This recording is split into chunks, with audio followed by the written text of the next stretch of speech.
भारी बारिश और बाढ़ की वजह से देश के ज्यादातर राज्य बुरी तरह से प्रभावित हैं। पंजाब से लेकर हरियाणा से लेकर राजस्थान और वहां से दिल्ली एनसीआर में भारी बारिश के चलते लोगों का घर से बाहर निकलना मुश्किल हो रहा है।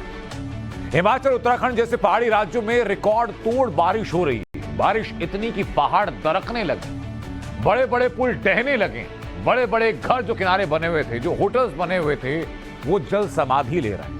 वो पानी की धारा के साथ बह जा रहे हैं जैसे कोई तिनका हो।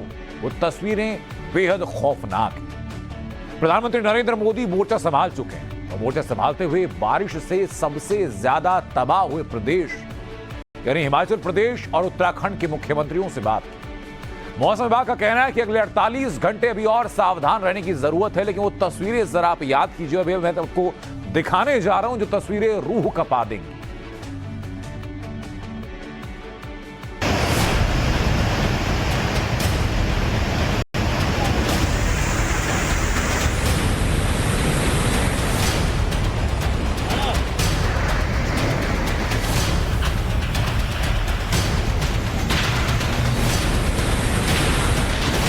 सबसे पहले आप 10 तस्वीरों में कुदरत की विनाश लीला देखिए।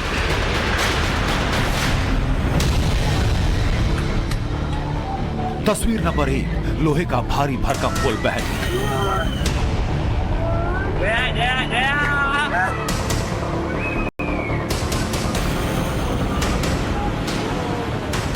तस्वीर नंबर 2, कारें तिनके की तरह बहने लगी।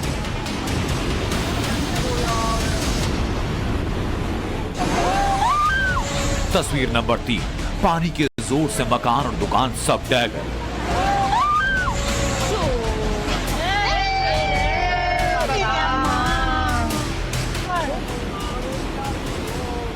तस्वीर नंबर 4, सैलाब के सामने बड़ी बड़ी गाड़ियां टिक नहीं पाई।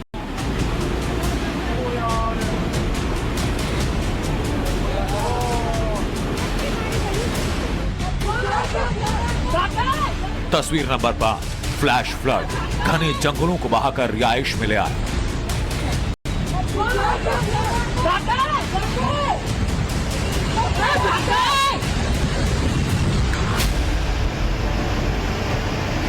तस्वीर नंबर 6, महादेव के मंदिर से शिखर तक पानी पहुंच गया।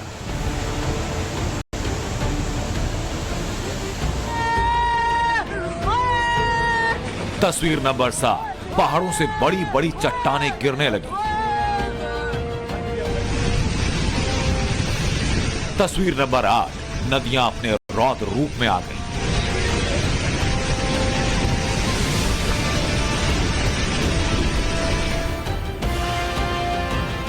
तस्वीर नंबर 9, पानी के प्रहार से पुल 2 टुकड़े हो गया।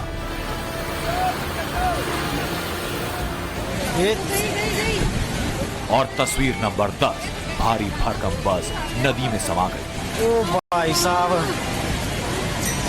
ले ओ फंसी है, ओ नीचे से पोल ले खत्म, बोल वो भी गायब। तबाही का ये सिर्फ ट्रेलर, पूरी पिक्चर बेहद भयानक। उत्तर भारत में आसमानी आफत से हिमालय थर थर कांप रहा है।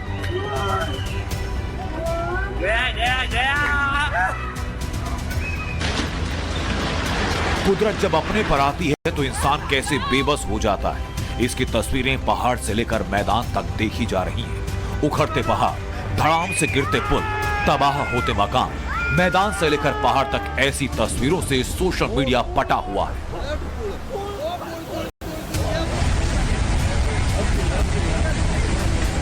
ये तस्वीरें हिमाचल प्रदेश के मनाली की, जहां ये 3 मंजिला होटल पानी की मार सह नहीं पाए। और देखिए क्या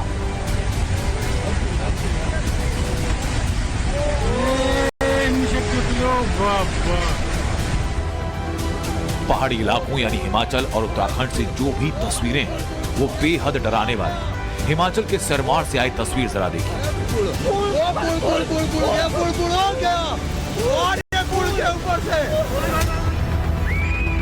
हिमाचल के मनाली में बारिश ने 52 साल का रिकॉर्ड तोड़ दिया।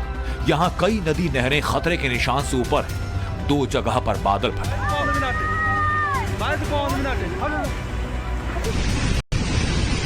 बादल फाड़ तबाही किसे कहते हैं वो जरा देखिए। वीडियो हिमाचल के मंडी का। बादल फटने के बाद पहाड़ से आए मलबे ने सब कुछ तहस नहस कर दिया। सड़क पर 5 फीट से ज्यादा मलबा बहता दिखाई पड़ा।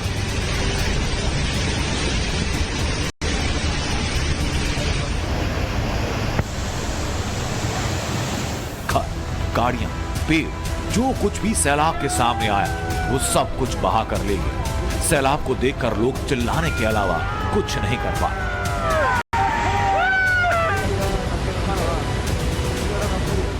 समझिए कि शिमला, कुल्लू, मनाली से लेकर हरियाणा, पंजाब, राजस्थान तक मौत का दरिया बह रहा है। कब कहां सड़क धंस जाए, कब मकान जमींदोज हो जाए, कहां पहाड़ फट जाए, कुछ नहीं कहा जा सकता। हिमाचल के सोलन जिले के परवाणु सेक्टर 5 का ये दिल दहलाने वाला वीडियो देखिए। सड़क पर आए सैलाब ने देखते ही देखते तबाही मचा दी। सड़क किनारे खड़े तमाम वाहन बहने लगे।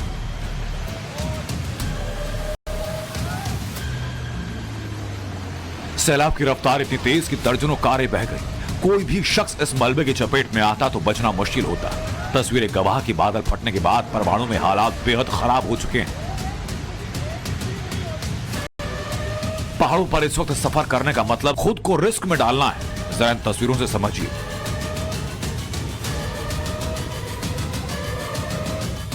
इस वक्त पहाड़ का सफर मतलब आफत मोल लेना, क्योंकि जगह जगह से लैंडस्लाइड के भयानक तस्वीरें सामने हैं। सोलन के कंडाघाट के पास भारी लैंडस्लाइड हुई, जिसके बाद दिल्ली शिमला हाईवे बंद हो गया। जिस दौरान लैंडस्लाइड हुआ उस दौरान कई गाड़ियां यहां से गुजर रही थी। गनीमत यह रही कि गाड़ियां बाल बाल बच गईं। खतरा कितना बड़ा है समझने के लिए एक क्लोज फ्रेम जरा देखिए और समझिए कि कुछ ही सेकंड में क्या से क्या हो जाता है।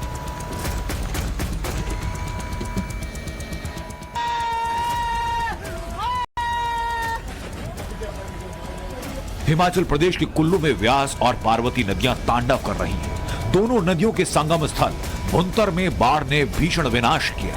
भुंतर के हथिथान में 4 घर नदी के तेज बहाव की चपेट में आ गए। नदी के किनारे बसे 15 मकान, 4 होटल्स को खतरा बना हुआ है। हिमाचल में बारिश ने 50 साल का रिकॉर्ड तोड़ दिया। शिमला, मनाली, कुल्लू, सोलन समेत ज्यादातर जिलों में बारिश का रेड अलर्ट जारी है, यानी तबाही बाकी है। मौसम विभाग के मुताबिक बिलासपुर, सोलन, शिमला, सिरमौर, ऊना, हमीरपुर, मंडी, कुल्लू जिले में भारी बारिश होने की संभावना है। भूस्खलन के चलते हिमाचल के 6 नेशनल हाईवे और 828 सड़कें बंद हैं। Regarding Himachal Pradesh, there we have again given red alert for today. So extremely heavy rainfall may continue today also, but it will reduce as compared to yesterday. And even Punjab and Haryana, it will reduce as compared to yesterday. But heavy to very heavy falls may continue, specifically northern part adjoining Himachal Pradesh for next 24 hours, and thereafter it will decrease.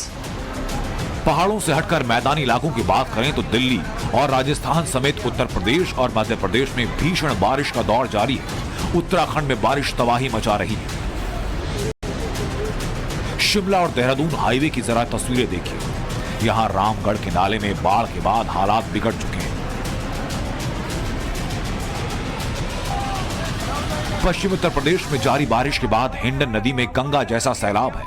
ये तस्वीरें सहारनपुर की, जहां यात्रियों से भरी बस नदी में घुस गई। बस में सवार यात्रियों की सांसें अटक गई। गनीमत रही कि बस पलटी नहीं, वरना हादसा बड़ा हो सकता था। एनडीआरएफ कुदरत के कहर पर लगातार नजर बनाए है। बारिश के आफतकाल से निपटने के लिए एनडीआरएफ की कुल 39 टीमें ग्राउंड पर मौजूद हैं। हिमाचल प्रदेश में 12, पंजाब में 14, उत्तराखंड में 8 और हरियाणा में एनडीआरएफ की 5 टीमें राहत बचाव के काम में जुटी हैं।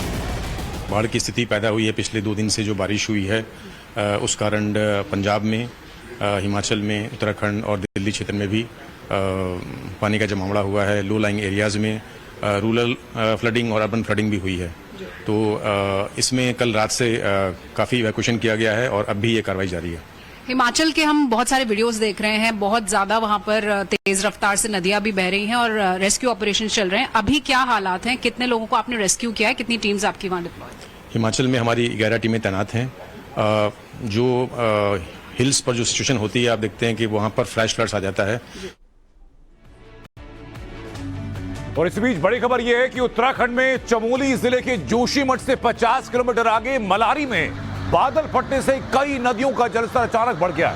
बादल फटने की यह घटना करीब शाम 7:15 बजे के आसपास की बताई जा रही है।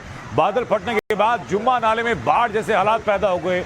मलबे के साथ भारी बोल्डर भी बह करके आ रहे हैं। जरा ये तस्वीरें जरा देखिए, चमोली जिले की हैं, जहां अचानक से बादल फटता है और अचानक से लाखों लीटर पानी एक साथ प्रवाहित होने लगता है, जिसके बाद एक बार फिर जल प्रलय के हालात बनते हुए दिखाई पड़ते हैं। 2024 की अब जरा बात करते हैं। 2024 की सियासी महाभारत के लिए बिसात बिछाई जा रही, दांव साधे जा रहे हैं, लेकिन विपक्षी एकता का विश्वास अब लग रहा है कि जैसे अविश्वास में तब्दील हो रहा है। वो क्यों हो रहा है? वो इसलिए क्योंकि विपक्षी पार्टियों में फूट के विस्फोट हो रहे हैं। महाराष्ट्र से लेकर बिहार, उत्तर प्रदेश से राजस्थान तक विपक्षी पार्टियों की महागठबंधन, जिसको पीडीए का नाम दिया गया, उसका गणित अब गड़बड़ाता जा रहा है। तो दूसरी ओर एनडीए को देखिए, कुनबा लगातार बढ़ता जा रहा है और मोदी 300 प्लस सीटों पर जीत की गारंटी बनते जा रहे हैं।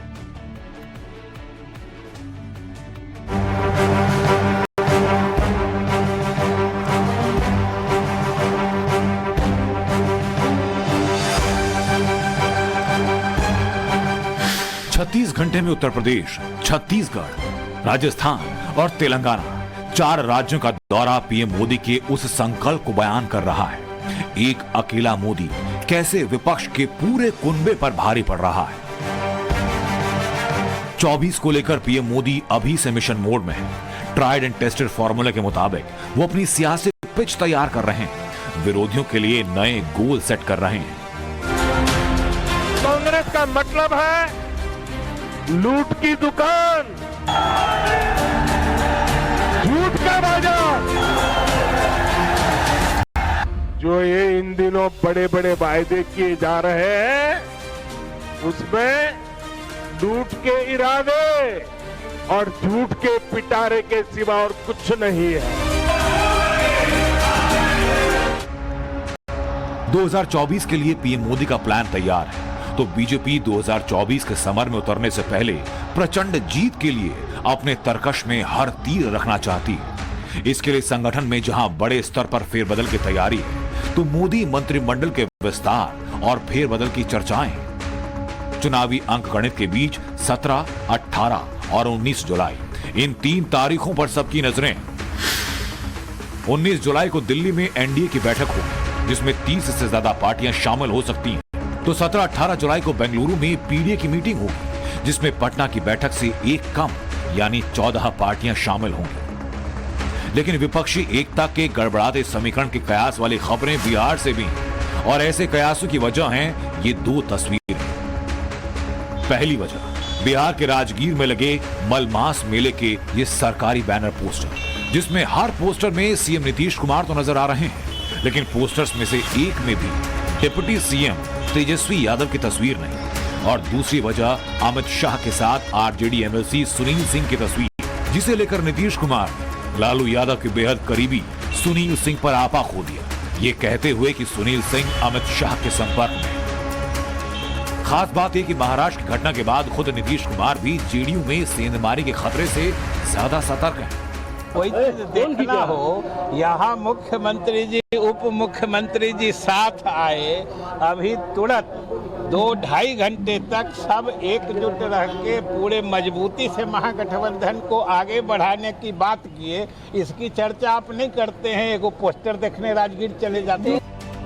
नीतीश और लालू के बीच पिछले कुछ दिनों में खटास बढ़ने के संकेत मिले, खासकर तेजस्वी यादव के खिलाफ लैंड फॉर जॉब स्कैम में चार्जशीट दायर होने के बाद से। महागठबंधन पर लगातार सियासी वार कर रही बीजेपी पहले से ही आरोप लगा रही है कि बिहार में लालू सुपर सीएम का रोल निभा रहे हैं और नीतीश पर तेजस्वी के लिए कुर्सी छोड़ने का दबाव है। इसी खींचतान में आरजेडी और जेडीयू एक दूसरे को ब्लैकमेल कर सरकार बचा रहे हैं। ये डॉग फाइट प्रारंभ हो गई है। अब देखिए, लक्षण अच्छे नहीं है। न जनता दल यू के लोग तेजस्वी को स्वीकार करने के लिए तैयार हैं और न राजद के लोग नीतीश कुमार को स्वीकार करने के लिए तैयार हैं, क्योंकि राजद के कार्यकर्ता और मंत्रियों की हालत दोयम दर्जे के नागरिक की हो गई है। नीतीश को लेकर अटकलें लगाई जा रही हैं कि वो फिर पलटी मारने की तैयारी में है। लेकिन क्या एनडीए में उनकी वापसी इतनी आसान है? वो भी तब जब उनके खिलाफ बीजेपी के सुर बेहद तल्ख हैं। देश में ऐसा दुर्भाग्य मेरा समझिए बिहार का कि मेडिकल तौर पर अनफिट आदमी बिहार का मुख्यमंत्री बना हुआ है। ये कैसे प्रूव हो सकता? राजनीति संभावनाओं का खेल है, कब क्या हो जाए अनिश्चित है। ऐसे में अगर नीतीश पाला बदलेंगे तो विपक्षी एकता का अंकगणित गड़बड़ा जाएगा, क्योंकि ममता बनर्जी विपक्षी एकता में दिलचस्पी नहीं दिखा रहे हैं। बंगाल चुनाव में हिंसा को लेकर कांग्रेस भी ममता पर हमलावर है। महाराष्ट्र में अजित पवार के सियासी खेल से विपक्षी एकता को झटका लग चुका है। राजस्थान कांग्रेस में अशोक गहलोत और सचिन पायलट के बीच शांति बनाने की कवायद है। खास बात यह कि कांग्रेस राहुल को विपक्ष का सर्वमान्य नेता बनाने में जुटी है, लेकिन राहुल को 2024 का दुल्हा बताने वाले लालू यादव से लेकर समाजवादी पार्टी अध्यक्ष अखिलेश यादव के सुर भी अब बदलते नजर आ रहे हैं। हमारे पास बहुत चॉइस है, बीजेपी के पास कोई चॉइस नहीं है। अगर बीजेपी पे चॉइस हो तो बताओ आप, बीजेपी पे अगर चॉइस हो तो बताइए।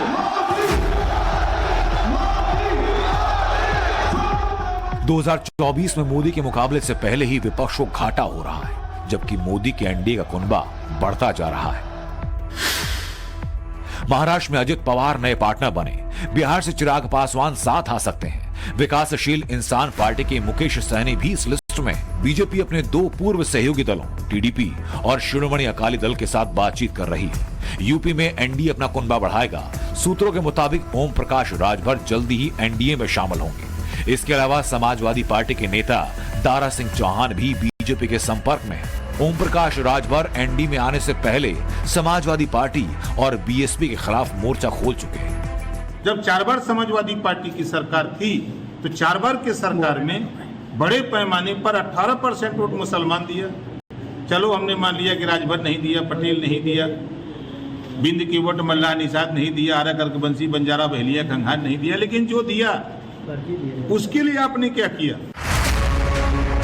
पटना में हुई विपक्षी दलों की मीटिंग पर फोकस भी यूपी रहा, क्योंकि 80 सीटों वाले यूपी में जो बाजी मारेगा 2024 की राह आसान होगी। इसके लिए बीजेपी यूपी में पूरब से लेकर पश्चिम तक कुनबा बढ़ाने में जुटी है। इसके लिए बीजेपी ने आरएलडी के जयंत चौधरी के लिए बाहें फैला दी, ये कहते हुए कि जयंत अगर पीएम मोदी के नेतृत्व में काम करना चाहते हैं तो उनका स्वागत है। 2019 के लोकसभा चुनाव में समाजवादी पार्टी को 18% से थोड़ा ज्यादा वोट मिले, बीएसपी को 19.3%। ये तब हुआ जब एसपी बीएसपी का गठबंधन था। कांग्रेस अकेले लड़ी और 6.36% वोट मिले। इस बार चुनाव में बीएसपी की राह अलग है। अगर बीएसपी के वोट शेयर को हटा दिया जाए तो इन सभी दलों को मिलाकर वोट शेयर 26.36%, जो बीजेपी गठबंधन को मिले 49.6% वोटों का करीब आधा है। आंकड़े बताते हैं कि यूपी में विपक्ष की राह आसान नहीं, और इसलिए बीजेपी न सिर्फ एनडीए के कुनबे को बढ़ाने में जुटी है, बल्कि नए साथियों के साथ मिलकर सियासी गणित भी मजबूत करती जा रही है। Bureau report, times now Bharat.